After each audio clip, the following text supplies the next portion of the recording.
자, 오늘 저희들 함께 보실 하나님 말씀은 출애굽기 8장 25절에서 32절입니다. 8장 25절에서 32절 제가 봉독해 올리겠습니다.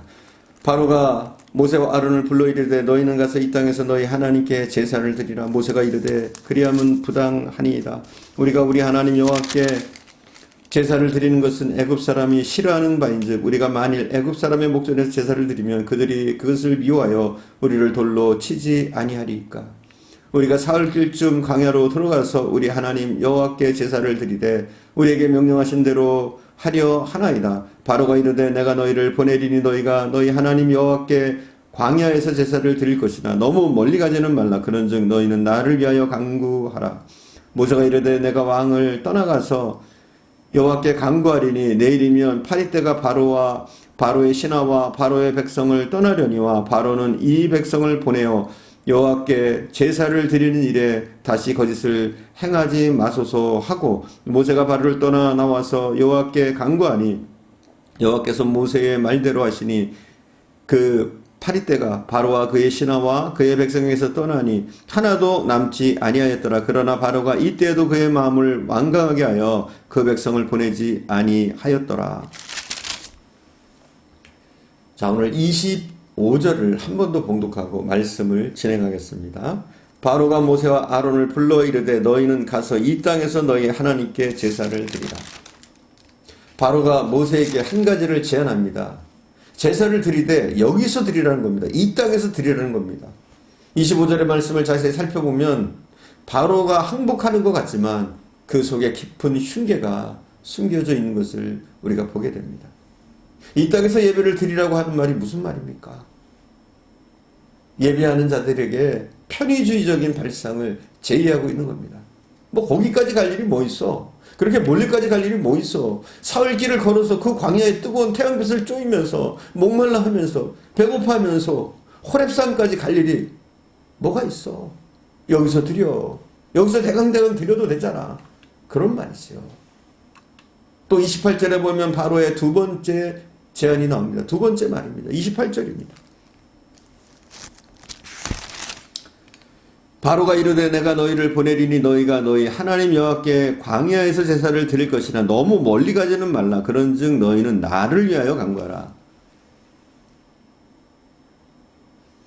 가기는 가되 너무 멀리 가지는 말라는 겁니다. 우리는 마귀의 달콤한 음성에서 하나님의 뜻을 분별해낼 줄 알아야 됩니다. 이 달콤한 말에 속아서는 안 됩니다. 너무 멀리 가지 말라는 말이 무슨 말입니까? 마귀가 자기에게서 멀리 떨어지지 말라는 것은 결국 하나님께 가까이 가지 말라는 거 아닙니까? 우리가 마귀에게 가까이 가려면, 마귀 곁에 있으려면 하나님 가까이 갈 수가 없잖아요. 하나님과 멀어지는 거 아닙니까? 마귀는 성도가 하나님과 가까이 하는 것을 제일 싫어합니다. 이것을 두려워합니다. 이것을 막으려고 합니다. 예배의 형식은 있지만 성령과 진리가 상실된 예배를 드리도록 유도합니다. 오늘날도 그렇잖아요. 예배를 아무 의미 없이 드리도록, 형식적으로 드리도록 마귀는 끊임없이 유도합니다. 오늘날 교회가 그렇잖아요. 많은 성도들이 형식적인 예배를 더 좋아합니다. 진실된 예배보다. 여러분, 요즘 대형교회에 사람들이 많이 모이는 이유가 뭡니까? 편하거든요. 대충 드릴 수 있거든요. 내 마음을 담지 않고 내 영혼을 담지 않아도 누구도 그걸 알지 못하거든요.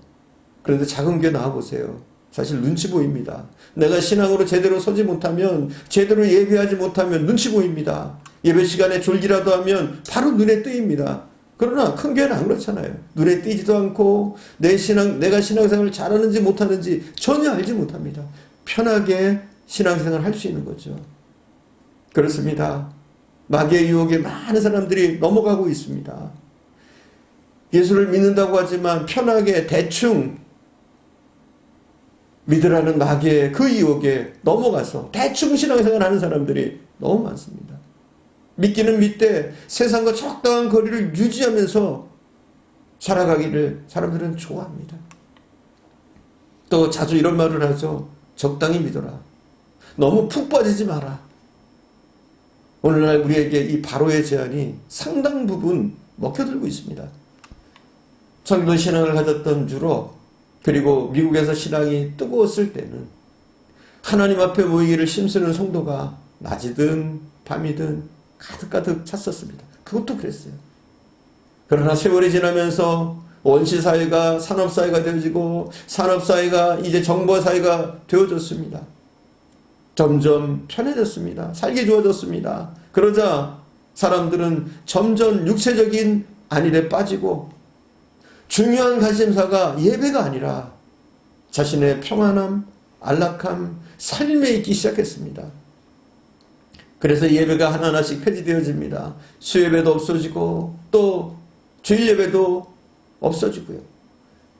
주일 저녁 예배도 없어지고요. 이렇게 예배가 상실되어집니다. 유럽교회가 그랬고 미국교회가 그랬습니다. 오늘날 우리나라도 유럽이나 미국의 안 좋은 것들만 그대로 받아들입니다. 예배가 점점 식어지고 형식적인 예배가 되어지고 예배를 드리려고 하지를 않습니다. 머리에다 파란 물, 노란 물을 드리는 펑크족이 영국 런던 웨스트엔드에서 시작이 되었습니다. 그리고 나서 전 유럽을 휩쓸고 미국으로 해서 한국에도 지금은 돌아왔죠. 지금 한국에 유럽에서 극성을 부리는 마약과 동성연애가 급속도로 확산되고 있습니다. 왜 나쁜 것들을 이렇게 쉽게 배우는지 모르겠어요. 언제나 우리는 쓰레기같이 버려야 할 것들은 왜 이렇게 잘 받아들이는지 모르겠습니다. 신앙적인 것도 마찬가지입니다. 받아들일 것과 버려야 할 것을 구별하지 못합니다. 그저 우리는 끊임없이 나쁜 것을 더 잘 받아들이고 있어요. 바로의 이 제안이 분명 우리 한국교회도 먹혀들고 있다는 사실입니다. 명백합니다. 뭔데 뭐하러 그렇게 가느냐? 주일날 왜 이렇게 힘들게 봉사하느냐? 편하게 그냥 예배만 드리고 와도 되지 않느냐? 셀 예배 왜 참석하느냐? 그러나 여러분 분명한 겁니다. 셀 예배도 예배의 한 부분입니다. 여러분 이 셀 예배는 우리가 주일날 오후 예배를 드렸잖아요. 이 오후 예배보다도 더 중요합니다. 성도들이 친교를 나누면서 삶의 현장에 그 신앙생활을 함께 나누고 함께 기도하고 함께 형제와 자매가 되어가는 과정인데 사실은 주일 예배만 오전 예배만 드려가지고 우리가 신앙이 제대로 성장할 수 없어요. 그래서 우리가 주일날 이 셀 예배를 드리고 이 셀 예배를 통해서 우리가 하나 되어지고 더욱더 서로 사랑하고 아끼고 기도의 제목을 나누는 그런 영적 진정한 형제자매로서의 삶을 우리가 누리기 위해서 이 셀 예배를 드리는 겁니다. 셀 예배가 어쩌면 정말 중요합니다. 주일 예배보다도 좀 더 중요할 수도 있어요. 우리의 신앙을 청구해야 하는데는요. 그래서 이 셀 예배와 주일 대예배가 함께 갈 때 우리의 신앙은 자라는 거예요. 그러나 우리는 이것을 안일하게 생각합니다. 예배 한 번 드리면 되지. 여러분 주일날 예배 한 번으로 힘들어요. 사실 우리가 주일날 예배를 하루 종일 드린다고 해도 한 주간 우리가 이 세상을 살면서 우리가 크리스찬으로서 맡겨진 사명을 감당하기에 영적으로 부족함이 있어요. 그런데 셀 예배마저 안 드려봐요. 한 번 딱 주일날 오전 예배만 드리고 말아봐요. 신앙은 잘하지 않습니다. 너희가 사흘길을 갈 것이 아니라 여기서 적당히 예배 드려라. 바로는 이렇게 권합니다. 모세가 말합니다. 이 땅에서 희생제사를 드리는 것은 불가능하다. 왜요? 왜? 왜냐하면 하나님께서 그렇게 말씀하셨기 때문입니다. 우리는 예배라고 하는 것은 하나님을 위한 것이지 우리 자신을 위한 것이 아닙니다. 우리의 편의를 위한 것이라면 아예 예배가 없는 것이 더 편할 겁니다. 예배는 하나님 앞에 우리의 마음과 뜻과 정성을 다해서 드리는 헌신의 행위입니다.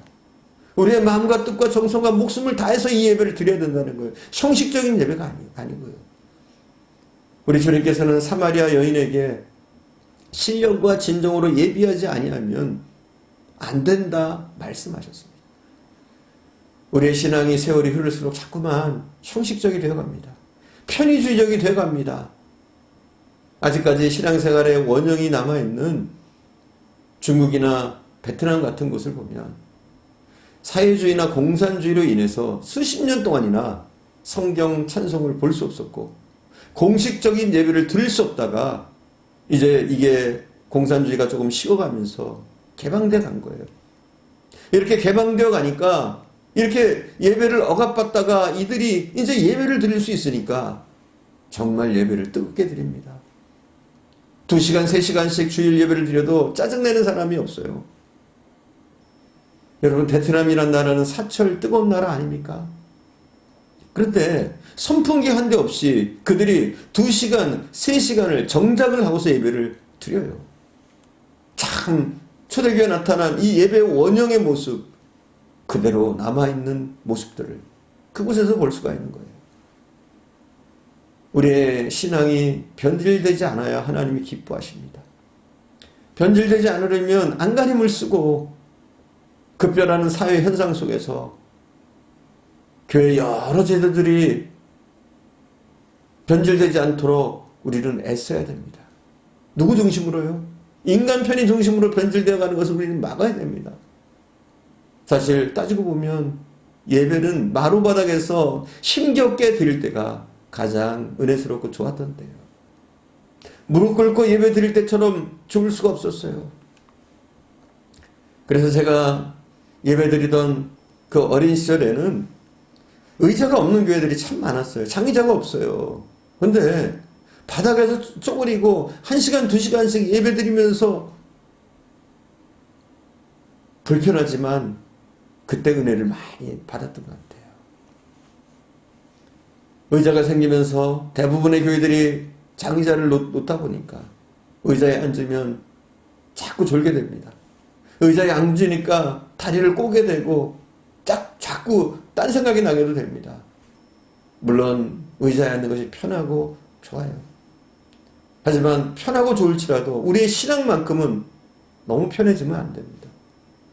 더욱더 정성 들여서 예배하고 예배를 통해서 하나님을 만나려고 우리는 애를 써야 됩니다. 우리가 편의적으로 바뀌다 보니까 하나님 앞에 참 예배자의 모습을 볼 수가 없고 형식적인 예배자의 모습을 가질 수밖에 없다는 안타까운 사실이 참 요즘은 개탄스럽습니다. 오늘 본문에 바로가 제안하고 있지 않습니까? 바로가 그렇게 제안합니다. 그럴 필요 있느냐? 계속 벽길로 가도록 형식적인 예배를 드리도록 자꾸 부추깁니다. 명분은 좋죠. 우리를 위한다니까. 그렇게 뜨거운 떼약볕에서 예배 드릴 일이 뭐 있냐? 거기까지 갈 일이 뭐 있냐? 목말라 하면서 갈 일이 뭐 있냐? 여기서 그냥 드리면 되지. 여러분의 신앙 속에 끊임없이 타오르는 바로의 제안, 이것은 바로 사탄의 흉계라고 하는 사실입니다. 어떻게 해서라도 하나님 앞에 우리가 진정으로 예배하지 못하도록 멀리 떼어놓으려고 하는 사단의 술수인 것을 우리는 깨닫고 요즘 같은 풍요로운 생활 속에서도 편리함 속에서도 여전히 하나님 앞에는 진실된 모습으로 정성을 다한 모습으로 최선을 다한 모습으로 하나님이 기뻐하시는 예배로 우리가 설 수 있기를 간절히 축원드립니다. 기도하겠습니다.